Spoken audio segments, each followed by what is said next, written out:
Now we have Donald Trump's fourth indictment, and the final one, assuming he does not commit any additional crimes, hardly a safe assumption, to be sure.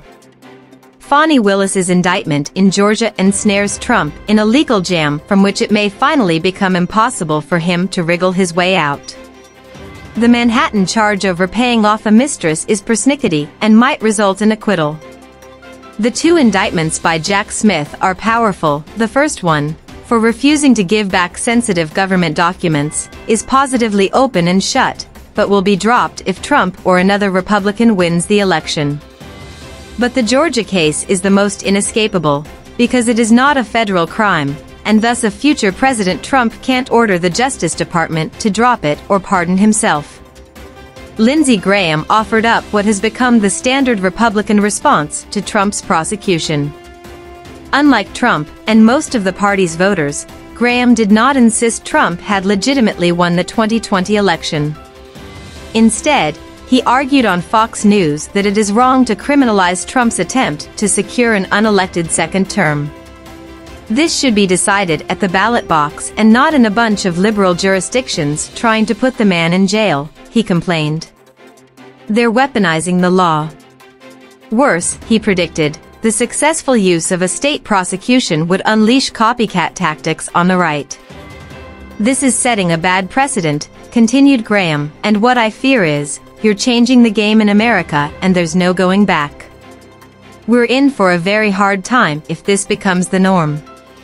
It is hardly frivolous to worry about either the psychological effects of settling a great political question through the deus ex machina of legal prosecutions, or the potential for a cycle of retaliatory escalation. Nobody would hold up legal prosecution as the best possible form of accountability for Trump's crimes, or deny the risks.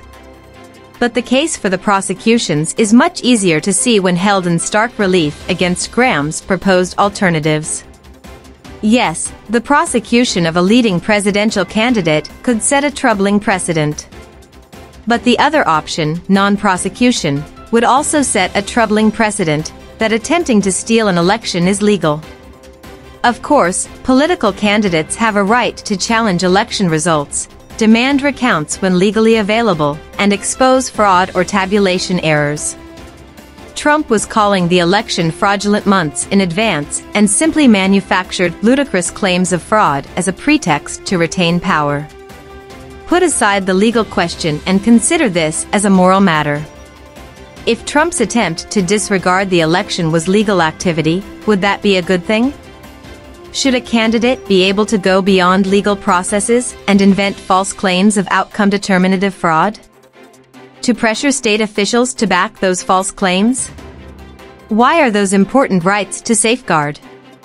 Perhaps the argument Graham has in his mind is that safeguarding candidates' right to demand limited, reasonable election challenges means allowing figures like Trump to pursue unlimited and unreasonable ones.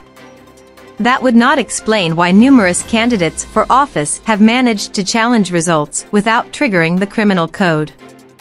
It is relatively easy to draw distinctions between normal election challenges and Trump's fever swamp scheme. To not prosecute Trump's coup attempt would effectively legalize the tactics he employed.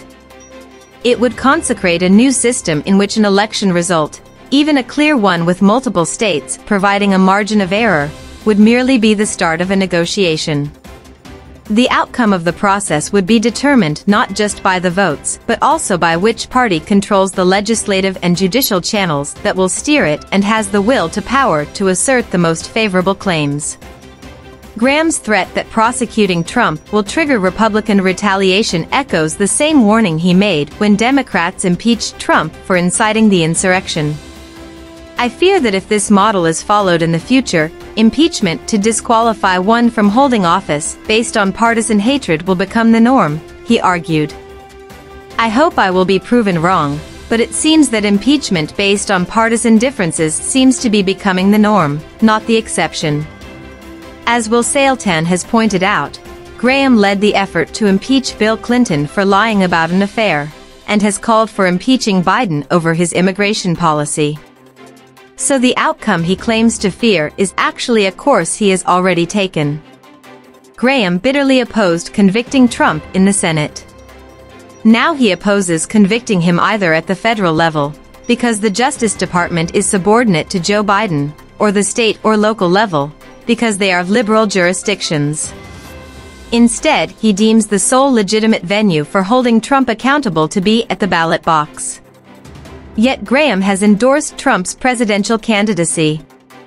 Which is to say, despite all his crocodile tears about preserving norms, he believes Trump's scheme to install himself as an unelected autocrat should not be punished at all, but rewarded. The choice becomes clearer when you grasp that this is the true question, not how, but whether, to penalize Trump's crime.